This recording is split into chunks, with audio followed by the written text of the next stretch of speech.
नमस्कार। जीवन दर्शन में आपका स्वागत है। मैं संगीता आज आपको करवा चौथ की व्रत की कथा बताऊंगी। कार्तिक मास के कृष्ण पक्ष की चंद्रोदय व्यापिनी चतुर्थी के दिन करवा चौथ का व्रत किया जाता है। पति की दीर्घायु एवं अखंड सौभाग्य के लिए इस दिन भालचंद्र श्री गणेश जी की अर्चना की जाती है। करवा चौथ में गणेश चतुर्थी के व्रत की तरह दिन भर उपवास रखकर रात में चंद्रमा को अर्घ्य देने के बाद ही भोजन या फलाहार का विधान है। यह व्रत सौभाग्यवती महिलाएं अपने परिवार की परंपरा के अनुसार करती हैं। इस व्रत को 12 या 16 वर्ष तक लगातार किया जाता है। इसके बाद इसका अध्यापन भी किया जा सकता है। जो महिलाएं आजीवन करवा चौथ का व्रत करना चाहती हैं वे भी इस व्रत को कर सकती हैं। श्री गणेशाय नमः। करवा चौथ की व्रत कथा। एक साहूकार के 7 लड़के और एक लड़की थी।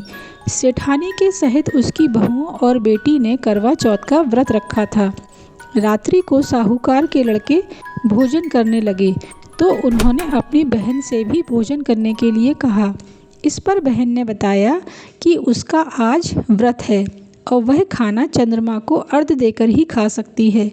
सबसे छोटे भाई को अपनी बहन की हालत देखी नहीं गई और वह दूर पेड़ पर एक दीपक जलाकर चलनी की ओट में रख देता है, जो ऐसा प्रतीत होता है जैसे चतुर्थी का चांद हो।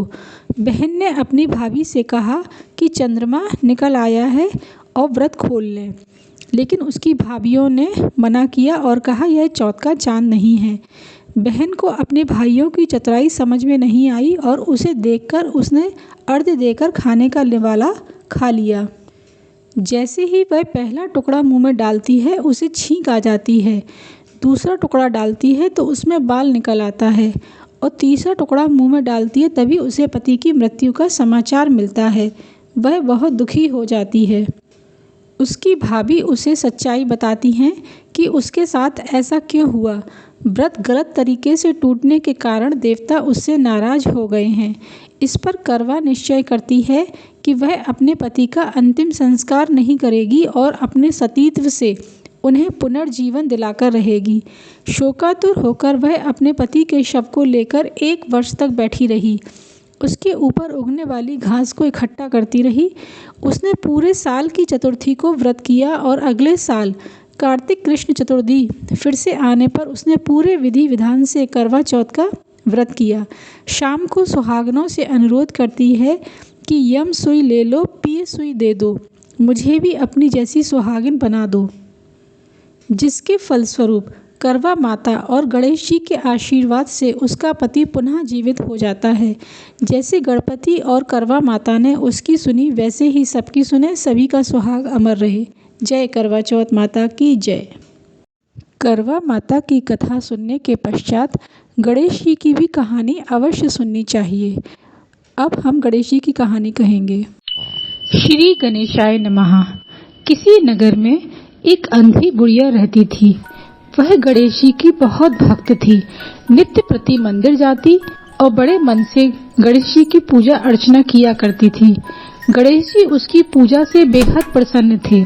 वह एक बार बुढ़िया के सामने प्रकट हुए और उससे कहा कि मैं तुम्हारी सेवा भावना से बहुत प्रसन्न हूँ, तुम मुझसे कोई एक वरदान मांग लो। बुढ़िया बोली, मुझे कुछ नहीं चाहिए। गणेश जी बोले, नहीं, मैं तुम्हें कुछ देना चाहता हूँ, तुम मुझसे कोई वरदान मांग लो। बुढ़िया बोली, अच्छा, मैं कल घर से पूछ कर आऊंगी, फिर मैं कल मांग लूंगी। गणेश जी बोले, ठीक है, तुम अपने घर पूछ कर आना, फिर तुम कल मुझसे वरदान मांग लेना। अब बुढ़िया अपने घर गई। उसने अपने पति देव से पूछा, गणेश जी मुझ पर बेहद प्रसन्न हैं, वह मुझे कोई वरदान देना चाहते हैं, मैं उनसे क्या मांगूं? उसके पति ने कहा, क्या मांगना है? गाय भैंस मांग लो, बुढ़ापे में दांत है नहीं, दूध रोटी खाया करेंगे। बुढ़िया बोली, ठीक है। अब वह अपने बेटे के पास गई कि गणेश जी मुझ पर प्रसन्न हैं, मैं उनसे क्या वरदान मांगूं? बेटे ने कहा, क्या मांगना है? व्यापार मांग लो, धन दौलत मांग लो, तुम्हारा बुढ़ापा सुधर जाएगा। बुढ़िया बोली, ठीक है। अपनी बहू के पास गई कि गणेश जी मुझ पर प्रसन्न हैं, वो एक वरदान देना चाहते हैं, मैं उनसे क्या मांगूं? बहू बोली, क्या मांगना है? नाती पोते मांग लो, अपने खिलाया करना। अब बुढ़िया बहुत परेशान। उसने मन में सोचा, सबने अपनी मन की कह दी, लेकिन किसी ने भी ये नहीं कहा कि तुम्हारे आंखें नहीं है तो तुम अपने लिए आंखें मांग लो। अब वह बहुत परेशान कि मैं क्या मांगूं।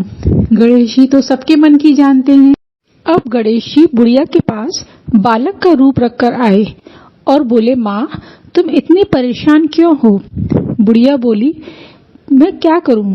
गणेश जी ने मुझसे एक वरदान लेने के लिए बोला है। मैंने अपने घर में सबसे पूछा। पति कहते हैं कि तुम गाय भैंस मांग लो, बेटा कहता है व्यापार धन दौलत मांग लो, बहू कहती है कि नाती पोते मांग लो, लेकिन कोई ये नहीं कहता कि तुम अपनी आंखें मांग लो। तो अब बालक बोला, अरे ये तो बहुत ही आसान है।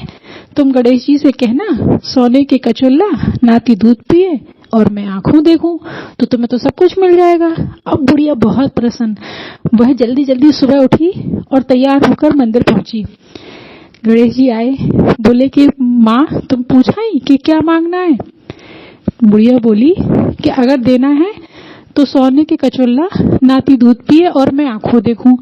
गणेश जी बोले, अरे वाह तुम तो बहुत ही होशियार निकली, तुमने एक ही बार में सब कुछ मांग लिया।